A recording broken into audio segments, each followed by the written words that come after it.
Hər vaxtınız xeyir olsun mənim əzizlərim. Lizer TV'nin efirində sizin səhət proqramı canlı efirdədir. Şənbə xüsusi buraxılışımız olur bilirsiniz.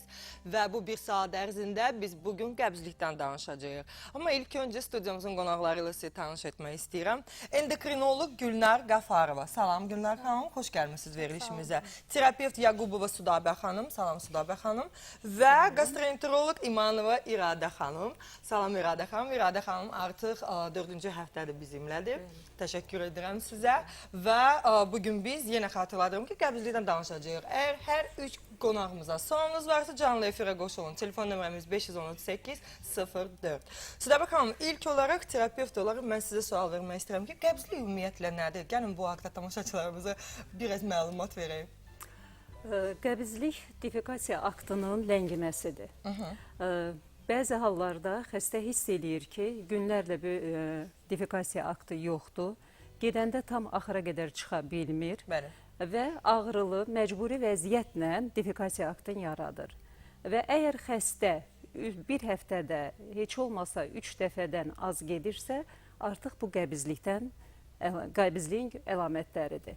Əgər xəstənin getdiyi defekasiya aktı nəticəsində qalın miqdarı 100 qram ətrafında olursa, yəni miqdar azdırsa, bu da qəbzliyin əlamətləridir. Əgər xəstə defekasiya aktından sonra özündə yüngünlük hiss etmirsə və onda belə bir hiss yaranır ki, tam boşalma verməyib, bu yenə qəbzliyin əlamətləridir. Qəbzlik budur. İnsanın indiki devirdə əsas aktual problemlərindən biridir. Təşəkkür edirəm Sudabə xanım. Qəbzliyin simptomları klinikası haqda da istəyərdim danışıq. Amma ilk öncə icazənizlə mənim əzizlərim oksitarm gavalıdan söhbət açmaq istəyirəm. Artıq bilirsiniz ki, 4 verilişdir. Biz oksitarm gavalı haqda sizə ətraflı məlumat veririk. Oksitarm gavalı çox xeyirli bir məhsuldur. Bu məhsulun əks təsiri yoxdur. Çox gözəl arıqlaya bilərsiniz. Mən hətta deyərdim ki, bu 4 həftə ərzində şəhərdə bir ajotaj yaratmışıq. Mən şəxsən öz tanışlarımdan deyə bilərəm. Çünki hamıya tövsiyə edirəm. Şəxsən mənim anam da, mən də bu məhsuldan istifadə edirəm. Çox gözəl effekt verir. Amma bu barədə daha ətraflı İradə xanım bizə məlumat verəcək. Mənim əzizlərim, bütün apteklərdə satılır. Müraciət edə bilərsiniz və hal-hazırda ekranda gördüyünüz telefonlara zəng edib daha ətraflı məlumat əldə edə bilərsiniz. İradə xanım, bu gavalıdan söhbət edəcəyik, amma artıq telefon zəngimiz var. Gəlin tamaşaçımızı eşidək, sonra davam edərik. Alo, salam, buyurun, canlı efirdə siz eşidirik sizi. Alo, salam. Həkimləri də salamlayıram. Təşəkkür edirik, buyurun. Mənim qızımın 15 yaşı var ha. Bəli. Onun 5-6 gündən bir mecburi da belə zülümlə gedir, qan axması olur. Bilirsiniz, dərman asanda biraz yaxşı olur, o Butalix var. O ona biraz təsir edir. O olmadı, yenə elə həlim zülümdədir. Sualınız Sudabə xanımadır təbii ki. Sualınız olacaq mı? Yəni, mən öyrənmək istəyərdim ki, hansı müddətdir sizin qızınız bu vəziyyətdədir? Demək olar ki, uşaqlığından. Aydındır.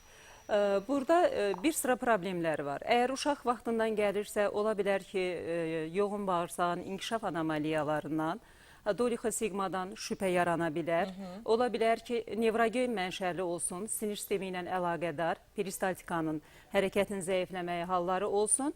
Çox istərdim ki, sizin xəstəni görək, yəni müayinə eləyək və sonra lazımi köməklikləri eləyək. Aydındır, tamaşaçıya da təşəkkür edirik zəngi üçün. Amma biz davam edirik, oksitarm gavalıdan sizə məlumat vermək istəyirik. İradə xanım, oksitarm gavalının tərkibi nədən ibarətdir? İlk olaraq gəlin bunu da tamaşaçılarımıza söyləyək. Yaxşı, oksitarm gavalı tərkibində Yapon gavalısı var. Yapon gavalısı, puera çay ekstraktı, tərkibində mələk otu, biyan kötü, bir də 5 cürə probiotikdir. Mən istəyərdim sadalamaq ki, bu nə deməkdir? Ümumiyyətlə göstərməyi də istəyərdim. Buyurun, buyurun. Təbii ki, tamaşaçılar qoy görsün. Tamaşaçılar da Amma bir görsün. daha xatırladıram, inanın buna öyrəşmək yoxdur, əks təsiri yoxdur. Ancaq hamilə qadınlar və süd verən zamanı qadın bunu qəbul etməməlidir. Həm kişilər, həm qadınlar çox gözəl effekti var. Hətta bir daha söyləyirəm ki, mənim tanışlarım belə qəbul edilir və artıq 4 gündən sonra effekt özünü göstərir. Buyurun. Ümumiyyətlə hər bir insan dərman atdıqca psixoloji fikirləşir ki, Bəli, xəstələnmişəm. bəli. İstər-istəməz hardasa o Bəli. psixoloji özünü pis hiss edir. Doğrudur. Bu dərman deyil. Bax, özünüz baxın. Bu təbii Yapon gavalısıdır. Özü də çox dadlı gavalıdır. Çox priyatlı dadı Bəli. var. Çox zahiri görünüşü də gözəldir. Həm qəbul eləyəndə də ağızda çox gözəl dad verir. Pis qoxusu belə yoxdur. Çünki hərdən Kim olur dadı ki, birinci allergik- deyir ki, oy nə gözəldir. Bəli. Birinci söz odur. Deməli özü Yapon gavalısıdır. Liflər də zəngindir. Qaraciyərdə, ötkisədə, mədə-bağırsaq sistemində nə problemlər var? Təmizləyici, immunoşlakları, toksinləri bədəndən ifraz edir. Bədəni təmizləyir. Mən həmişə deyirəm, sanki pilisos kimi Bəli. insan içinə girib mədə-bağırsağı daxildən təmizləyib çıxarır. Sinir sistemə belə çox gözəl Çox effekti gözəl, var. çox gözəl Çox effekti. müsbət bir effekti Bir var. dənəsini qəbul eləyəndən sonra insanda o qədər rahatlıq, Bəli. o qədər yüngüllük, o qədər ümumiyyətlə pozitiv enerji bədəndə olur. İnsan yaşamaq, insan nəinki yaşamaq, nəyisə belə xoş xatirələr var. O da puera çayı tərkibində olduğuna görə bu məhsulda bu effekti verir. Sonra tərkibində mələk otu var. Mələk otu da köpü aradan qaldırır. Ümumiyyətlə qəbzliyi vaxtı istər-istəməz mədə-bağırsaq sistemində narahatçılıq olur. Bəli. İstər-istəməz bədəndə köp olur. İstər-istəməz insan özünü çox narahat hiss edir. Bu da həmin bu gavalını Qəbul edəndən Qəbul sonra bu edən- ağırlığı tam götürür. Ay sağ ol. tam götürür. Ondan Elə rahatlıq verir ki, o bizim həkimimiz də qəbul edirdi. Deyir ki, mən heç bilmirdim ki, mən bıçağı kimi qəbz etmişəm. O qədər insan rahatlıq hiss eləyir. O qəbzlik olan vaxt insanda həmişə bir xüsusiyyət var. O, üzr istəyirəm də, elə bir ki, tam boşalma. Bəli. Orqanizm tam boşaldığını hiss eləmir. Bu gavalını qəbul eləyəndən sonra insanda immuni rahatlıq, İradə o barədə rahatlıq Təşəkkür edirəm. Davam edəcəyik. Telefon zəngimiz var. Tamaşaçımızı eşidək. Salam, xoş gördük. Buyurun, eşidirik sizi. Alo. Alo, Salam xanım. salam. Buyurun, sualınızı verin. Mənim Südavə xanıma sualım var. Buyurun. Əvvəla salam deyirəm hamımıza. Təşəkkür edirik. Südavə xanım, demək, mənim evladımda qəbizlik var. Demək, qəbizlik deyəndə ki, o ayaq yolunda çox oturur. Amma deyir ki, qəbiz deyirəm. Mən bilməm o nə qədərdir. Sizin evladınızın neçə yaşı var?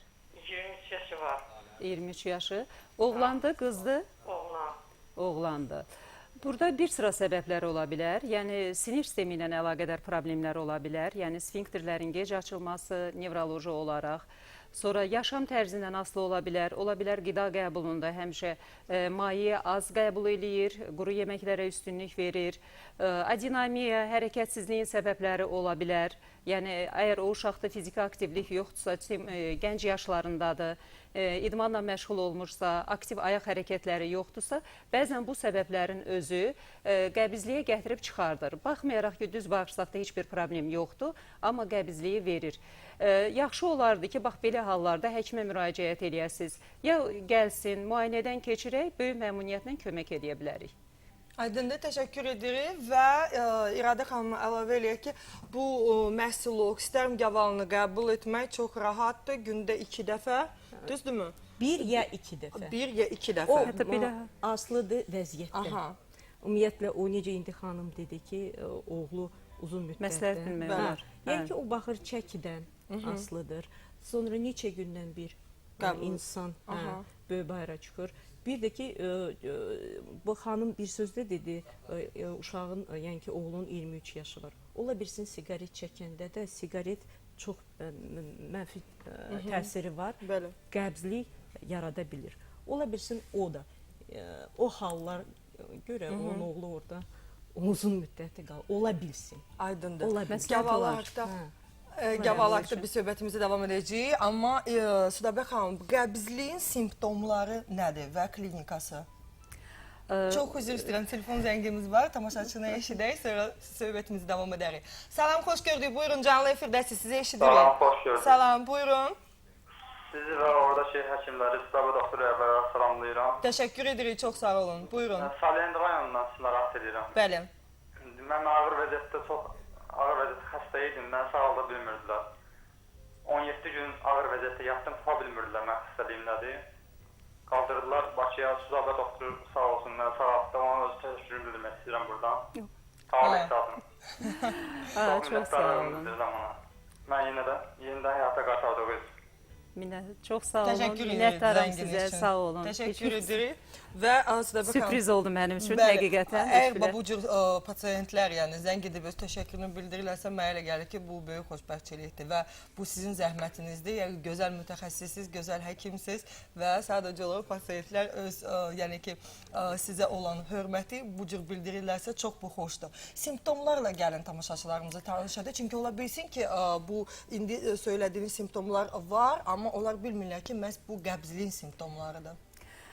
Adətən qəbizliyi bizdə xəstələrdə belə bir hiss olur. Qəbizliyi gec hiss eləyirlər. Çünki ilkin olaraq qəbizlik başladıqda insanlar ona əhəmiyyət vermir. Bəli. Onu normal hal kimi qəbul edir, gecikmə kimi. Ən çox nədən başlayır? Qəbizlik başlayır insanların düzgün qidalanmamağından. Yəni ritmik olaraq vaxtı-vaxtında qidanın qəbul olunmaması bir faktordur. Bəli. Tutaq ki, defekasiya aktı vaxtında olmalıdır, amma hansı səbəbdənsə gedə bilmir. İclasdır, ictimai yerdir, məktəbdir. Yəni bunlar da psixoloji olaraq defekasiya aktının ləngimələrini gətirir, çıxardır. Bundan başqa səyahətdir, yaşam tərzinin dəyişməsidir. Bunların hamısı qəbizliyin ilkin əlamətləri sayıla bilər. Yəni bu faktorlar gətirib qəbizliyə çıxardır. Qəbizlik başlayanda adətən bir həftənin içində xəstə minimal olaraq 3 dəfədən az getmiş vəziyyətdə olurlar və burada gedilən kütlənin də miqdarında azalmaları olur. Bir də qəbizliyin deməli yaranmasında tək funksional saydığımız səbəbləri yox, həm də bilavasitə xəstəliklərlə əlaqədar səbəblər var. Xəstəliklər ola bilər, deməli yoğun bağırsağın özünə aid olan xəstəliklər, ola bilər digər orqanlarda gedən xəstəliklər, hansı ki, gətirib fəsada çıxardır. Düz bağırsağın özü ilə əlaqədar xəstəliklərdən babasil, kəskin babasil, xronik babasil, düz bağırsağın çatı, svişlər, bax bunlar böyük təsir göstərir. Sonra düz bağırsağın özünün üzvü xəstəlikləri ola bilər. Ola bilər ki, hansısa yeni əmələ gələn şiş xəstəliyi, xərçəng xəstəliyinin xoş bəd formaları, bax bunlar da təsir eləyə bilər. Sizə baxalım, çox üzr istəyirəm. Bir neçə dəqiqədən sonra simptomları haqqında məlumat verəcək. Amma Lider kanalında reklamlardır. Mənim əzlərim kanalı dəyişməyimizə baxmağa davam edin.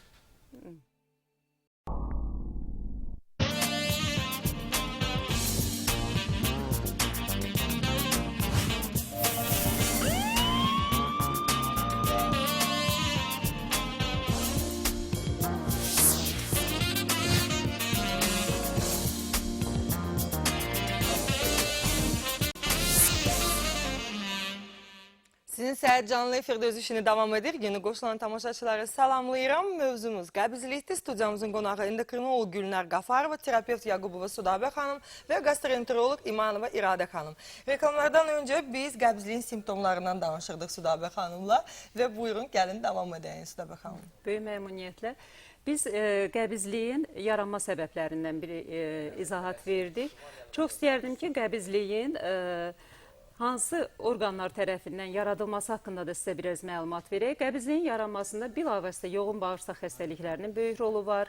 Digər orqanların olan xəstəliklərin böyük rolu var. Yəni təkrara yol verməmək üçün sadəcə yadlarına salmaq istərdim ki, düz bağırsaq özünün problemlərindən, orada əmələ gələn şişlərin, babasilin, kəskin xronik formasının, çatların, bunların böyük rolları vardır.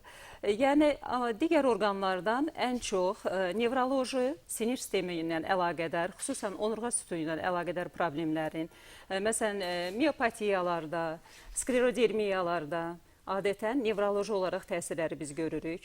Sonra psixoloji cəhətdən və psixiatrik xəstələrimizdə bu xəstəliyin, qəbizliyin özün göstərməsi halları, onların qəbul etdikləri dərman preparatları ilə də əlaqədar ola bilər. Hətta daxili orqanların özünün, xüsusən mədə, Bəli. tutaq ki, mədə xorasıdır, 12 barmaq xorasıdır, reflektor olaraq çox vaxt böyrək daşı xəstəliyin pristuplarında, hepatitlərin özündə, xolisitlərin özündə çox vaxt qəbizliyə gətirib çıxaran halların biz şahidiyik. Tək bu orqanların yox, mən deyərdim ki, ən böyük qəbizliyə səbəblərdən biri də şəkərli diabet xəstəliyidir. Bəli.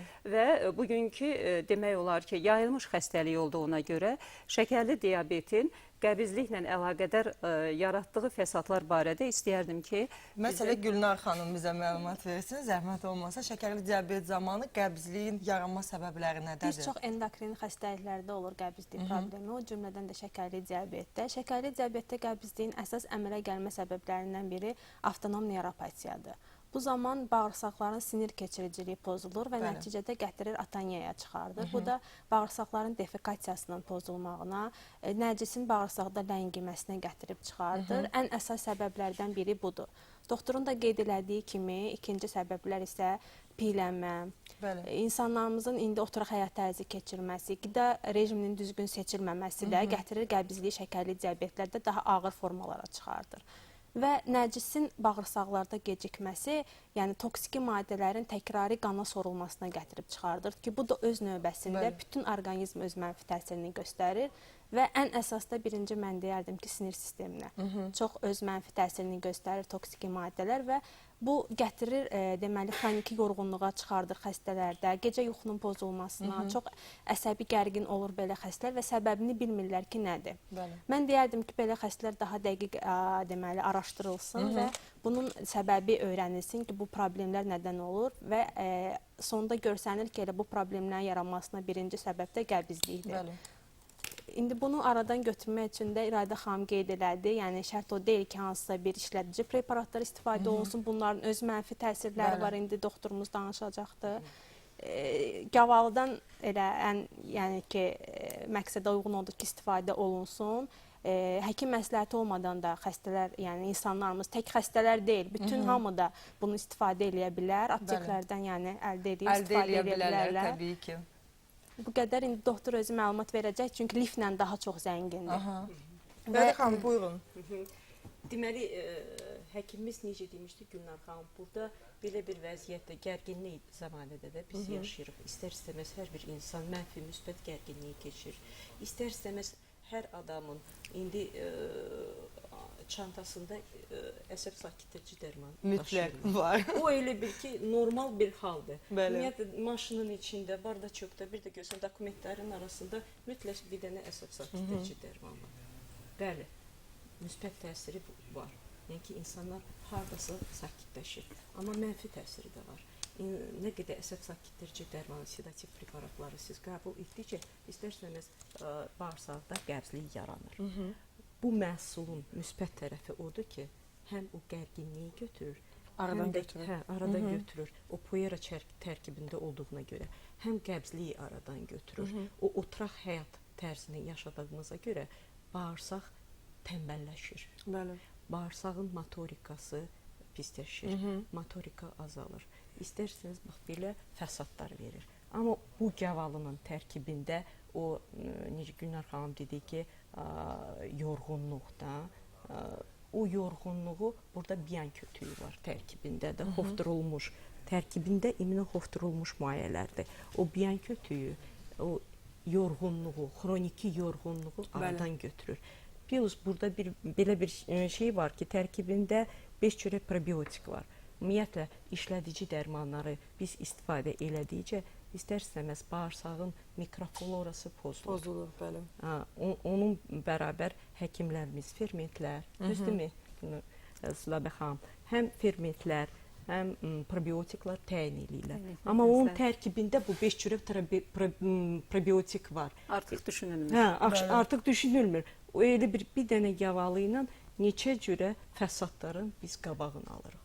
Ona görə də bu gavalıdan mən o qədər ürəklə danışıram ki, insanlar bunu alıb özünə xeyir görsünlər. Qorxmadan qəbul etsinlər. Bir var ki, Təhlükəsiz. qəbzlik olduqca siz 1, 2, 3 cürə dərmanlar qəbul edirsiniz. Amma bu gavalının içində həm dərman şəklində deyil, təbii yapon gavalısıdır. Bəli. Həm hopdurulmuş maddələrə görə tərkibində 3-4 cürə dərman tərkibindədir. Elə bir dənə gavalı ilə siz neçə cürə dərmanı əvəz edirsiniz. Bax ona görə həm rahatdır, həm sizə xeyirlidir, həm də özünüz birinci qavaldan sonra insan özündə əsəb gərginliyin aradan qaldırmağı hiss edir. İradə xanım, neçə yaşdan bu gavalını qəbul etmək məsləhətdir? 12 yaşdan sonra. 12 yaşdan 12 sonra. yaşdan sonra mən yenə dedim, baxır vəziyyətə, baxır insanın Köklüyünə, piylənmə bəli, dərəcəsinə. şişməsinə. Hə, işte piylənmə çoxdur, onu biz 2 dəfə təyin edirik. Məsələn, qəbzlik 3 gündən artıqdırsa, bunu gündə 2 dəfə Yəni profilaktik olsa bir dəfə yetər. profilaktik bir dəfə çox gözəl effektiv. Və neçə həftə bunu qəbul etməyə məsləhətdir? Bu təbiidir. Məsələn, lap 15 gün, 1 ay bunu qəbul etsələr mənfi Məhdudiyyət yoxdur. Mənə elə gəlir ki, bu o qədər dadlı məhsuldur ki, 2 həftə ilə heç kim kifayətlənməz. Çünki artıq 2 həftədən çox da biz qəbul edirik və mənə elə gəlir ki, hələ də davam edəcək. Çünki çox dadlıdır. İnanın mənə. Bunu yeyirsiniz, üstdən bir stəkan su içirsiniz. yarım stəkan ya bir stəkan su içir. Aha. Siz Əks təsiri yoxdur qətiyyən. Yeməkdən sonra bunu qəbul edə bilərsiniz. Bir daha xatırladıram, ekranda gördüyünüz telefon nömrələrə zəng edə bilərsiniz və daha ətraflı məlumat əldə edə bilərsiniz. Bu gavalı, Oksitarm gavalısı bütün apteklarda satışda var. Buyurun, müraciət edin və əldə edin. İnanın ki, effekt özünü çox gözlətdirməyəcək. Artıq bir neçə gündən sonra bütün ətrafınızda olan insanlar sizə söyləyəcəklər ki, ay maşallah, sən necə də gözəlləşmirsən və kilonu ata bilmirsən. Gəlin qəbizlikdən yenidən söhbətimizi davam edək, çünki çox aktual bir mövzudur və inanıram ki, bütün tamaşaçılar hal-hazırda bizi izləyirlər və onlara maraqlı olacaq ki, müalicə taktikası necədir Südabə xanım? Deməli, qəbizliyin ilkin əvvəlcə diaqnozun qoyulması vacib şərtdir. Qəbizliyin müalicəsində onun diaqnozunu təyin olunması ilkin vacib şərtlərdən biridir. Necə deyə bilərik ki, bu xəstədə qəbizlik var? Bunu aşkara çıxartmaq üçün xəstənin birinci həkim tərəfindən ümumi müayinəsi keçirilir. Burada nəyə fikir verilir? Xəstənin dil örtüyünə, ərplər varmı, yoxmu, ərplərin xarakteri necədir, dəri örtüyünə fikir verilməlidir. Geniş anamnez toplanmalıdır. Sənətindən tutmuş, yaşam tərzindən tutmuş, iş rejimindən tutmuş bunların böyük rolu var. Bəli. Və həkim müayinəsində xüsusən qarın boşluğunda bağırsaqlara diqqət yetirilməlidir. Ən çox belə xəstələrdə bəzən halsızlıq, tərləmə, baş ağrısı, ümumi əhval-ruhiyyənin enməsi, bunlar vacib şərtlərdir. Qarın boşluğunda palpasiya edilən zaman sol qalça çuxurunda, əlin altında həkim tərəfindən konqlomerantlar, yəni bərkimiş hissəciklər, bu uzun müddət bağırsaqlarda qalıb ləngimiş kal kütlələrin hissi olmalıdır. Hətta bu tək sol yox, uzun müddət əgər bu proseslər davam edibdirsə, qalxan çəmbər bağırsağının özündə də, yəni sağ qalça çuxurunun özündə də, hətta qabırğa altı nahiyələrdə də bu ağrıları tutmaq mümkündür. Bundan sonra fiziki laborator müayinələri etmək daha məsləhət uyğundur. Yəni burada qanın yoxlanması, kalın kaproloji müayinəsi, lazım gəldikdə onun biokimyəvi müayinəyə cəlb olunması vacib şərtdir. Xəstənin həkim tərəfindən düz bağırsağın müayinəsi, rektoskopiyanın, kolonoskopiyanın, ehtiyac olan hallarda iridoskopiyanın keçirilməsi vacib şərtlərdir. Və əgər xəstəyə diaqnoz qoyulduqdan sonra ki, burada qəbizlik var, xəstədə yanaşı gedən başqa problemlər aşkar olunmalıdır. Yəni, bu xəstənin başqa orqanlarında hansı xəstəlik gedir? Çox vaxt xəstələr özü anamnezində deyir ki, məsələn, uzun müddətli radikulyar ağrılardan əziyyət çəkir, ya uzun müddətli şəkərlə xəstədir, ya miksedeması var. Yəni, elələri olur ki, nevroloji xəstələrdir, uzun müddət neyroleptiklər, yəni sinir sakitləndirən dərmanlar qəbul edirlər. Bütün bunları nəzərə alaraq müalicəyə başlamaq. Müalicədə ilkin birinci şərt xəstələri regular olaraq, ritmik olaraq eyni vaxtda qidalanma rejimi birinci şərt. Sonra defekasiya aktının, yəni çalışıb bu şərti refleksi yaratmaq ki, vaxtında getmək. o kal kütləsinin bağırsaq möhtəviyyatını ləngitməmək. Özümüz də bilirik ki, o çox ziyanlıdır. Yəni uzun müddət orqanizmdə, bağırsaqda qaldıqda onun təzədən, yenidən qana sorulması özü ilə bir yerdə indol, skatol, belə zəhərli maddələrin qana keçməsinə səbəb ola bilir və həmin maddələr xəstənin başqa orqanlarında fəsadlara gətirir. Ona görə vacib şərt vaxtında şərti refleksi yaratmaq və ictimai yerindən asılı olmayaraq defekasiya aktını ləngitməmək. Bu səbəb. Qida rejiminin çox böyük rolu vardı. Mən deyərdim ki, qida rejimi qəbizlikdə hardasa 70-80% yer tutur. Bəli. Nə cəhətdən? Çünki o bağırsaq möhtəviyyatının bərkiməsinin qarşısı alınmalıdır. Bəli. Bundan ötürü maye qəbulu çoxaldılmalıdır. Biz bilirik ki, hər xəstə heç olmasa adi bir insan gün ərzində 2 litrə qədər maye qəbul etməyə vacibdir. Yay aylarında bu mayenin miqdarı 3 litrə qədər çıxa bilər və mayenin tərkibinin də müəyyən böyük əhəmiyyəti vardır.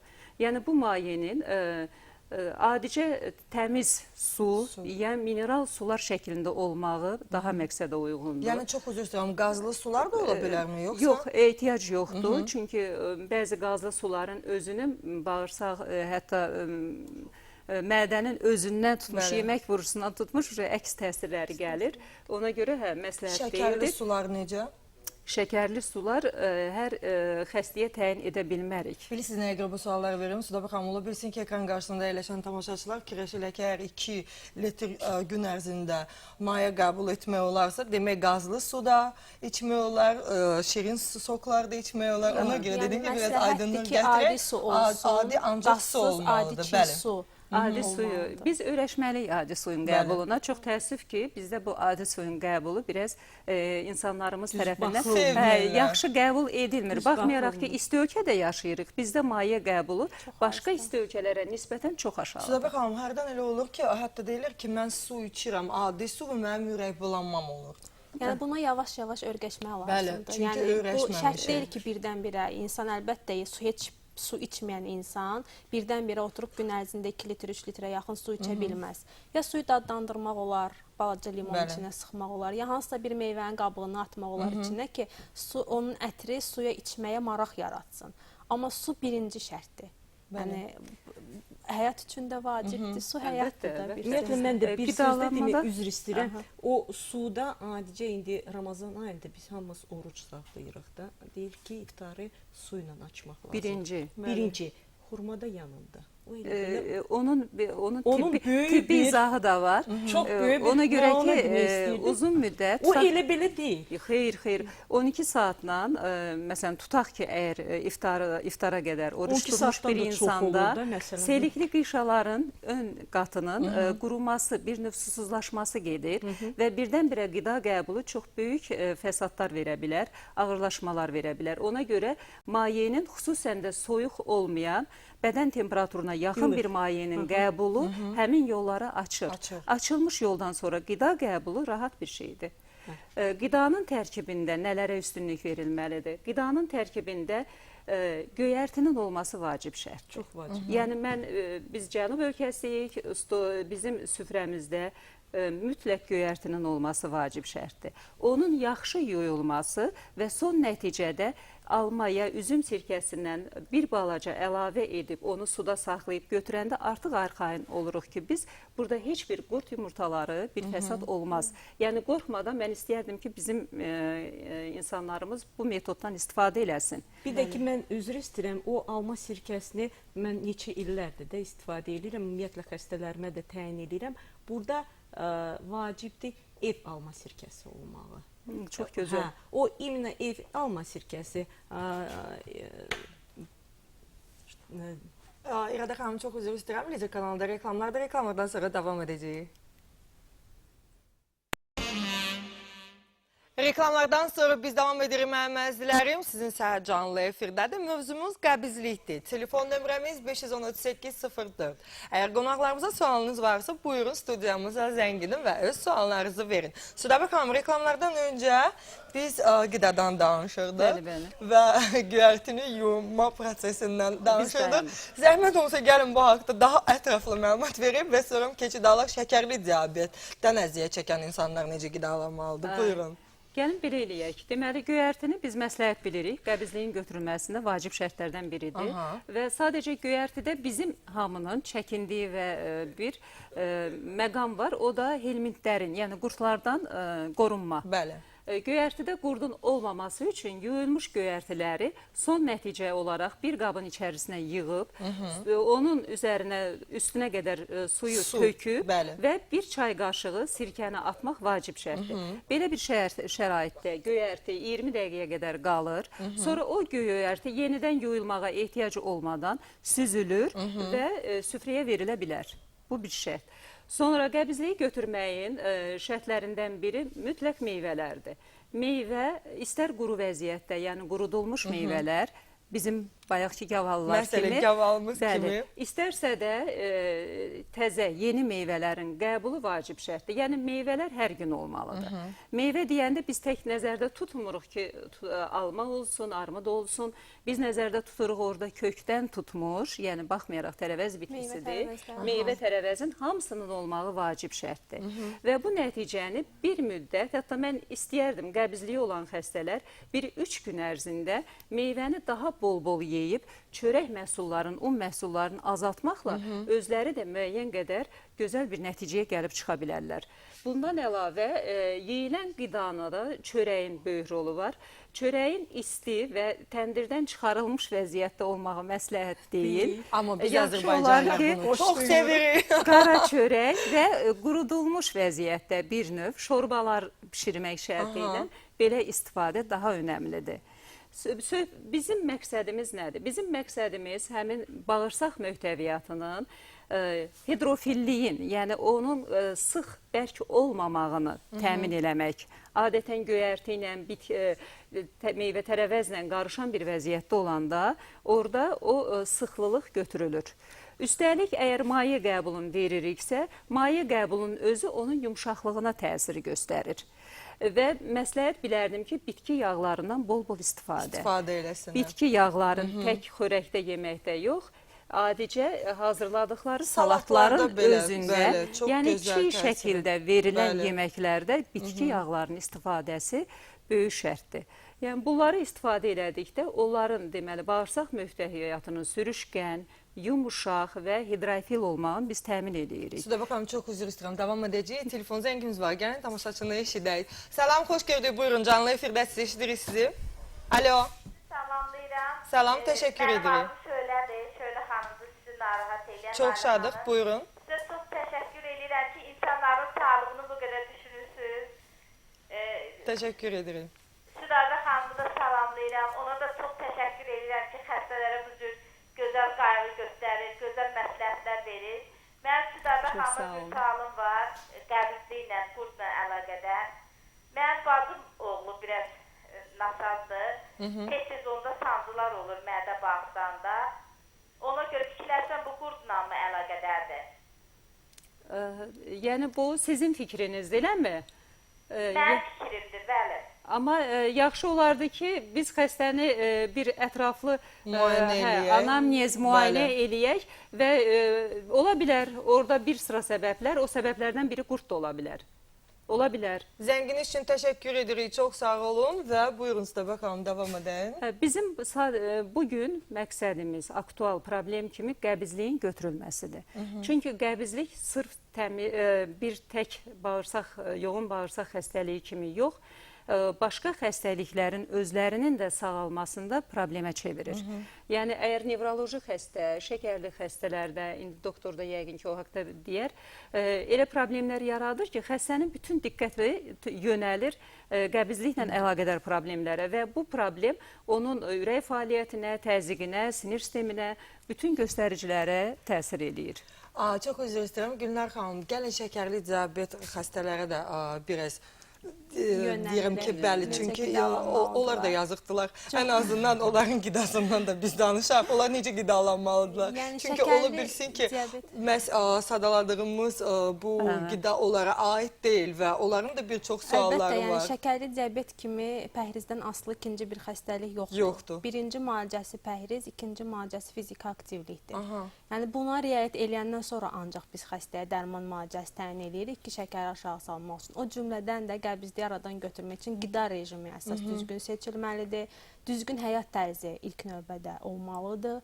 Buna fiziki aktivlik ilk növbədə aiddir və əgər xəstələrimizdə bir çox problemlər olur. Məsələn, qastriti olan bir xəstə varsa əgər doktor daha yaxşı bilər ki, ona bütün qidaları qəbul etmək mümkün olmur. Təbii. Ona görə də şəxsən biz xəstələrlə işləyəndə individual olaraq hər xəstəyə fərdi yanaşırıq və ona uyğun pəhriz planı verilir və xəstənin öz həyat tərzinə uyğun fiziki aktivlik proqramı seçilir və bunlara ancaq riayət edəndən sonra, əlbəttə ki, şəkəri normallaşdırandan sonra biz keçirik pəhrizin müalicəsinə. Mən çox üzr istəyirəm. Məhz şəkərli diabetdən əziyyət çəkən insanların pəhrizi nədən ibarətdir? Bu haqda məlumat verəcəksiniz. Amma tamaşaçı zəngini qəbul edəndən sonra. Salam, xoş gördük. Buyurun, canlı efirdəsiniz. Eşidirik sizi. Salam xanım, buyurun, sualınızı verin. Xanım, mən sağlığım terapeystədir. Bəli. Mən 1 yaş 7 aylığında oğlan uşağıdır, körpə. Hardasa 6 aylığından onda qəbizliyi əmələ gəlib də. Bildir ki, onlarda ata tərəfdə babasil var ailələrində.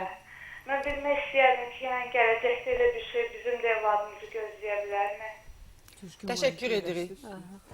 Burada problemi biraz geniş çözmək lazımdır. Əgər 6 aylığından yaranıbsa, indi biz o uşaqda birinci sinir sistemi nəzərdə tutmalıyıq. Yəni bu uşaqda beyin daxili təzyiq olubmu? Varmı? Ya hal-hazırda mərkəzi sinir sisteminin vəziyyəti necədir? Bu haqda bizim məlumatımız olmalıdır. Yəni burada nevropatoloqun konsultasiyası vacibdir. Yəni biz arxayın olaq ki, bağırsaq divarının peristaltikası nevroloji deyil. Əgər bu şərti götürmüş olsaq, artıq biz həmin uşaqda bağırsaq möhtəviyyatının müayinəsilərini eləməliyik. Yəni orada onun bakterioloji müayinələri vacib şərtdir, qidalanması vacib şərtdir. Bu ana uşağı necə qidalandırır? Qarışıq qidalar verir, ana südü verir, ümumi durum necədir? Yəni bax bunları aydınlaşdırmaq vacib şərtdir.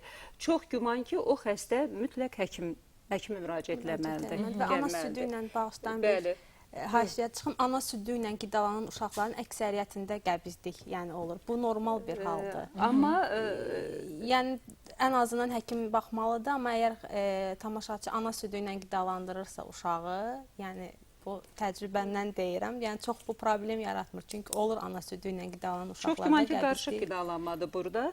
Bir də belə fikirləşmək lazım deyil ki, əgər atada babasil varsa, yaş yarımlıq uşaqsa artıq babasil yaranmalıdır. Xeyr, bu belə deyil. Babasil xəstəliyi irsi xarakter daşımır. İrsi xəstəlik daşıya bilər varikoz xəstəlik, yəni əgər damar problemləri ilə, yəni bu yaşda bu problemi o uşaqda olmamalıdır. Aydındır, təşəkkür edirik və qayda şəkərli diabet. Şəkərli diabet xəstələrinin əsas deməli qida rejimi, doktor da qeyd elədi, lifli qidalarla zəngin olmalıdır. Bura aiddir meyvə tərəvəzlər. Təbii ki, biz şəkərli xəstələrə ancaq ikinci növ buğda unu, yəni qara çörəyi məsləhət görürük və deməli bütün məsləhətdir ki, karbohidratla, yəni bəsit karbohidratlarla bütün deməli qida rasionundan çıxarılmalıdır. Ən əsas deməli daha gec sorulan karbohidratlarla zəngin qida rejimi seçilməlidir.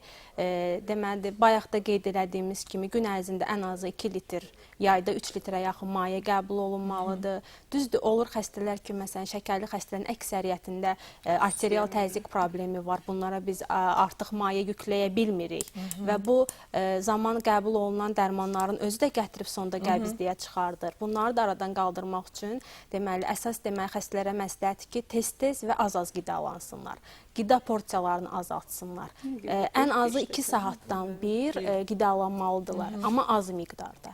Birinci porsiyalara deməli diqqət yetirilməlidir. Bu qədər, yəni əsas. İradə xanım, bəs işlədici dərmanların fəsadları nə ola bilər? Ümumiyyətlə insan uzun müddət işlədici dərmanları istifadə eləyəndə istər-istəməz bağırsaqda ona tibbi elmdə deyirlər tənbəl bağırsaq sindromu yaranır. Tənbəl bağırsaq sindromu nədir? Burada bağırsağın əzələləri bir növ boşalır. Ona görə də bu səbəbdən də yoğun bağırsaq uzanır. Yoğun bağırsağın içində sürüşkənlik əmələ gəlir. Niyə? Ona görə işlədici dərmanları istifadə elədikcə onun mikroflorası pozulur. Bu səbəbdən qəbzlik keçir diareyaya. Ciyəri nədir? Yəni ki, tez-tez bayıra getməkdir. Adinamiya yaxud yəni ki, insan ki, az hərəkət eləyir. Bu da səbəbdən yenə tənbəl bağırsağı yaradır. Ona görə də necə Sudabə xanım demişdi, necə Gülnar xanım demişdi, birinci idman, ikinci də fəal, düzgün qidalama, yəni ki, liflərlə zəngin yeməklər. Ona görə də mən bu oksitarm gavalını bizim xəstələrimizə qəbul etmək. Niyə? Ona görə ki, məsələn, hipotenziv dərmanları qəbul etdikcə təzyiqi yüksək olan adamlara, onlar 2-3 litri qəbul edə bilmirlər. Onlara mənfi təsir göstərir ürəyə. Amma burada təzyiqi aşağı salan dərmanları, hipotenziv dərmanları istifadə elədikcə yenə qəbzlik yaranır. Bu səbəbdən bu oksitarm gavalını belə xəstələrə, şəkərli diabetli olan xəstələrə qəbul etmək çox məsləhətdir. Niyə? Həm mayəni onlar qəbul o qədər eləmirlər, həm də ki, yeməkdən sonra bu gavalını, zəngin olan gavalını istifadə elədikcə, burada həm bağırsaq normaya düşür, həm də ki, liflərlə zəngin olduğuna görə müsbət təsiri göstərir. Nəinki şəkərli diabet xəstələrində, piylənməsi olan xəstələrdə də artıq bədən çəkisi də gətirir, sonda hərəkətin azlığına çıxardır. Bu da öz növbəsində qəbizliyə çıxardır. Gavalı elə artıq çəkidən əziyyət çəkənlər üçün də siz özünüz də qeyd elədiniz, çox yaxşı seçimdir. Yəni bu səbəbləri aradan qaldırmaq üçün də birinci artıq çəkinin azad olmaq lazımdır ki, sonda gətirib şəkərli diabetə çıxartmasın. Qaraciyərin piylənməsi. Adicə indi artıq çəki həm ürək xəstəliyi gətirir. Yəni artıq çəki varsa bu problemdir. Həm şəkərli diabetə gətirir. Yəni ki, çoxsu xəstəliklər birinci başlayır. Bu artıq çəkisi olan insanlarda gizli şəkər də var. Məsələn, orada bir söz də deyir ki, işte sizin deməli belviz 80 santimdən 80 santimdən bəli. Yuxarıda deməli artıq sizdə xəstəlik var. Potensial şəkər xəstəsisiniz. Deməli siz xəstəsiz. Ona görə də çalışın həmişə belviz 80 santimdən yuxarı olmasın. Mən hamilə qadınlar barədə də danışmaq istəyirəm.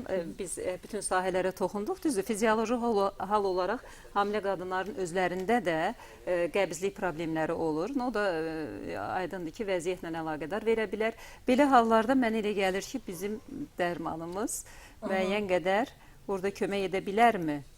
Hamilələrdə göstəriş O barədə istəyirəm məlumat və açıqlama verəsiniz. Hamilə qadınlara, süd verən qadınlara bu gavalını istifadə eləmək. Əhalini bilməyə vacib şərtdir. Amma şəkərli diabetdən, şəkərli diabetdə əlbəttə əziyyət çəkən insanlar bunu qəbul edə bilərlər. Çünki tərkibində lif çoxdur. Bizim də qida rejimimiz əsas liflər təşkil elədiyinə görə, yəni lap belə ürək açıqlığı ilə qəbul edə bilərlər. Qəbz yaradan miksedemada da onu qəbul etmək. Miksedemada əlbəttə gipatireozun özündə də olur qəbizlik problemləri. Ümumiyyətlə endokrin sistem xəstəlikləri ümumi. Bəs qastritdən əziyyət çəkən insanlar necə? Çox gözəl təsiri var, çox gözəl təsiri var.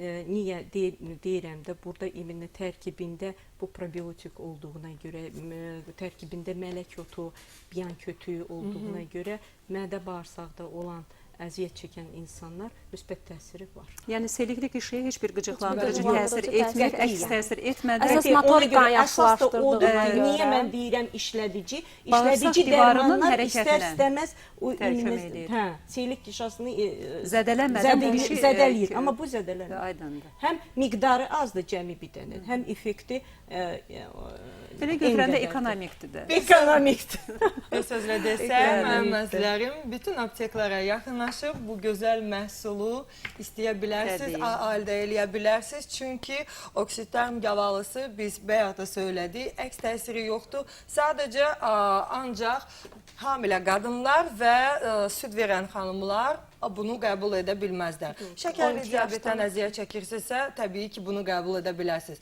Bax belə, bugünlük bu qədər məməzlərim. Sabah bizə baxmağı unutmayın. 13:30-da bizim efir vaxtımızdır. Hər zaman çalışın, sağlam olun məməzlərim. Salamat qalın.